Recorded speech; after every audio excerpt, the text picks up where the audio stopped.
يا حبيبي انت اللي داخل ثالثه ثانوي السنه دي، اللي دفعه 23 24 واللي بتخاف من الكيمستري، وخاصه بعد الضجه اللي حصلت حواليها السنه دي. ركز معايا، انت عندك عده مشكلات في الكيمستري مش بتعرف تواجهها علشان تحلها، فبالتالي هتسبب لك ازمه. وخلي بالك الموضوع اسهل من الاحداث اللي كانت بتحصل. بعدين هبقى اتكلم في تفاصيل اللي حصلت للدفعه اللي انتهت دي. ركز معايا، ايه هي المشكلات اللي بتواجهك في الكيمستري واللي المفروض تواجهها عشان تلاقي الكيمستري ماده سلسه ولذيذه واجمل من اي ماده تانية، مع احترامنا لكل المواد يعني. المشكله الاولى هي الاليمنت سامبلز، اللي احنا بنسميها كده رموز العناصر.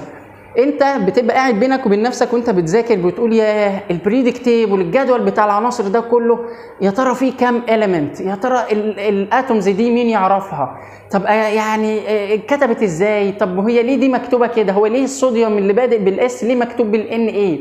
وليه البوتاسيوم اللي في الانجليش بيتكتب بوتاسيوم بيبدا بحرف البي ليه بيتكتب كي؟ وتلاقي حاجات تانية بادئه صح عادي، السلفر يتكتب سلفر. يعني انت الموضوع ده مضايقك بس انت مش قادر تواجهه، هو ما بتدورش فيه وهو عامل لك مشكله بس انت مش حاسس. المشكله دي واي مشكله من اللي انا هقولها دلوقتي هحلها لك على مدار عده فيديوهات ان شاء الله قادمه، فرجاء تابعني. فعلا الفيديوهات دي هتفرق معاك كتيره جدا. ركز معايا. السبب الثاني وهو الفالنس اوف اليمنتس، او التكافؤ بتاع العناصر. ايه الفالنس بتاعت الاليمنت؟ يعني ايه كلمه فالنس؟ اي اتوم او اي اليمنت، طبعا احنا هنشرح ده بالتفصيل بعد كده، ولكن اي اتوم بتقدر تعمل رياكت مع اي اتوم تانية، فعلشان يحصل بينهم الحته الكيمياء لازم يحصل تكافؤ، لازم يبقى فيه فرصه كده للتفاعل، وكل واحد يقدم قرابين كده للتاني علشان يحصل بينهم كيمياء وتفاعل. انا مش هدي لك معلومه ازيد من كده عن الفالنس، خليها في وقتها. الحاجه الثالثه وهي الديفرنس بين الاليمنت والايرون، ودي نقطه مهمه جدا. كتير جدا بقى بنتعامل الايرون اف اي، الايرون داي بوزيتيف 2، او الايرون تراي اللي هو 3 بلس او 3 بوزيتيف، احنا فاكرين ان الثلاثه واحد. عندي ايرون اف اي، عندي ايرون 2 بلس او 2 بوزيتيف، وعندي ايرون 3 بلس او 3 بوزيتيف. كتير جدا من الطلبه بيتعاملوا على ان الثلاثه واحد. لا يا حبيبي، الثلاثه مش واحد خالص، ده حاجه وده حاجه وده حاجه. في الفيديو بتاعها ان شاء الله اللي هتتابعنا فيه هيكون فيه الحل.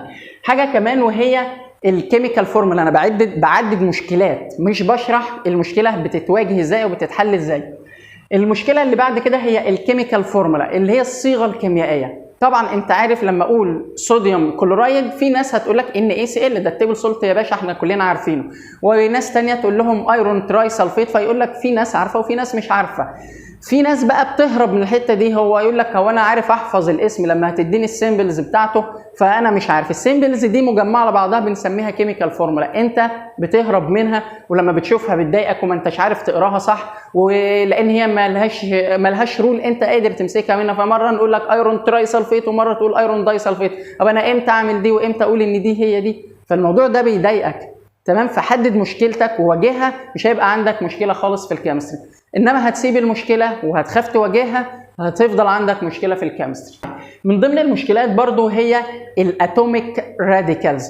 ايه هو الراديكال ده؟ الراديكال ده هو حته جوه الكومباوند، حته زي السلفيت اللي هي SO4 2-، زي النيتريت NO3- NO2 اللي هي النيتريت، وحاجات كتيره جدا. تلاقي شويه اتومز كده اتفبركوا مع بعض باعداد معينه كده ويشالوا اي تشارج سواء كانت بوزيتيف او نيجاتيف، دي اسمها اتوميك راديكال. انت مش عارف هي جت ازاي وانا اتعامل معاها ازاي، فدي برضو من ضمن المشكلات اللي عندك بامر الله هتتحل.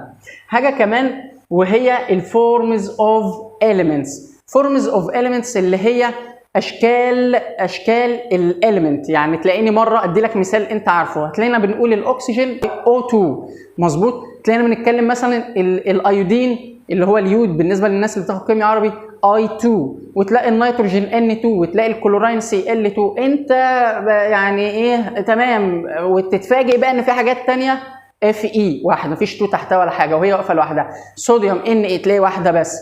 تمام، البوتاسيوم K صح. في حاجات كده تلاقي مثلا الفوسفورس تلاقي مره نكتبه B4 تمام ومره نكتبه B. فما انتش عارف هو ايه اللي بيحصل ده. فالموضوع ده لما بيقابلك بيستفزك من الداخل كده، بس ما انتش عارف، بتخاف تسال مدرسك وتقول له هي ايه دي واحلها ازاي. واحيانا بتخاف تبحث، لا تدخل وتتعمق في حاجه ولا حاجه وتصيبك معلومات ولا حاجه ومخك يتنور والمعرفه بتاعتك توسع. يا حبيبي اتعلم تواجه مشاكلك، هتعرف تحلها ومش هيبقى عندك مشكله في الكيمستري نهائيا. ركز معايا في اللي جاي، انا مش بحبطك، انا بحاول اوضح لك المشكلات اللي عندك علشان اساعدك، ولو عندك مشكله تانية اضيفها لي في الكومنتس وانا هحلها لك بامر الله. ركز معايا نشوف مشكله جديده. عندنا كمان مشكله سهله كده على السريع حبيت اذكرها، يعني اللاتين نمبرز، الارقام اللي هي اللاتينيه دي. معظم الناس عارفاها، اللي هي اي واي 2 واي 3 واي في وفي وفي اي والكلام ده، صح؟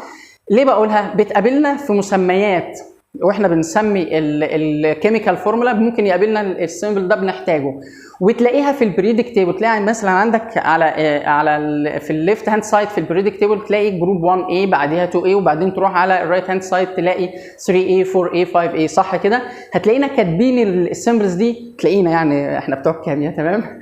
هتلاقي مكتوب كده السيمبلز دي مكتوبه باللاتين نيمز او باللاتين نمبرز. فعادي ما تتخضش، كلها حاجات بتتعلمها، ما تهربش منها وتقول انا مش حافظها، ما بنساها. اللي علمك واحد بالعربي واثنين وثلاثه وعلمك 1 و2 و3 بالانجلش يعلمك الارقام اللاتينيه، انت مش تحفظها كلها ولا حاجه، انت معاك لحد 8 بس، فما تكسرش دماغك كتير. في لاتين نيمز بقى تانية هنبقى ناخدها في الاورجانيك ان شاء الله، انا بس بحاول اخدك يعني، بس ما تتخضش. تمام؟ بعد كده عندنا من ضمن المشكلات، يعني ممكن تبدو مشكله لبعض الطلبه ممكن لا، زي الاسيدز والبيسز. في ناس عارفه يعني ايه اسيد ويعني ايه بيس، بيعلمها كده اسيد فيه اتش، بيس يعني فيه او اتش، ويتفاجئ بقى ان في حاجات فيها ما فيهاش اتش ولا بتاع وتبقى اسيد، وحاجات ما فيهاش او اتش وتبقى بيس. فتمام، احنا بقى هنشرح لك يعني ايه اسيد يعني ايه بيس، بس بشكل مفصل ملخص. عندي حاجه اخيره ومهمه بقى، البعبع بتاع الكيمستري. نسمع كلمه كيمستري نقول ايه؟ دي كده كيميكال ايكويشن، وان شاء الله كده دي فيها بالانس وبتاع، وعباره عن شويه سيمبلز ومشكلات كتيره كده انا مش عارف اتعامل معاها ازاي. فاشوف اسمع كيميكال ايكويشن يجي في دماغي الكيمستري، اسمع كلمه كيمستري يجي في دماغي كيميكال ايكويشن، وانا يا دوب كده بكتب ايه الاقصى ايكويشن اكتبها، الهيدروجين بلس الاكسجين طلع الميه، وبعدين انا حافظ ان فينا 2 وخلاص على كده. لا، الموضوع اكبر من كده، وانت لازم تتعلم تواجهه. بس مش اكبر من كده حاجه صعبه، لا خالص. انا اتعلم التريكه فين بالظبط، وادور على اللي يساعدني، ابحث بنفسي واشوف واسمع هنا واسمع هنا واتعلم وادرب نفسي علشان ادرب نفسي على مواجهه المشكله، لان لما اواجهها تتحل، ولما تحل المشكله يبقى الكيمستري بقت سهله. سيب المشكله ما تواجههاش، الكيمستري بقت جبل فوق راسك وهتفضل خايف منها على طول. خد المبدأ ده في حياتك، اي حاجه في حياتك صعبه وحاجه كده معقده وملهاش حل، دور على اسبابها اللي هي المشاكل بتاعتها، وبعدين دور وتتعلم ازاي تواجه المشكلات دي وازاي تواجه الاسباب دي، هتلاقي لها حل. بس بعد ما تقول يا رب، وبعد ما تطلب الاستعانه بتاعت ربنا، علشان هو اللي هيقف جنبك وهو اللي هيساعدك.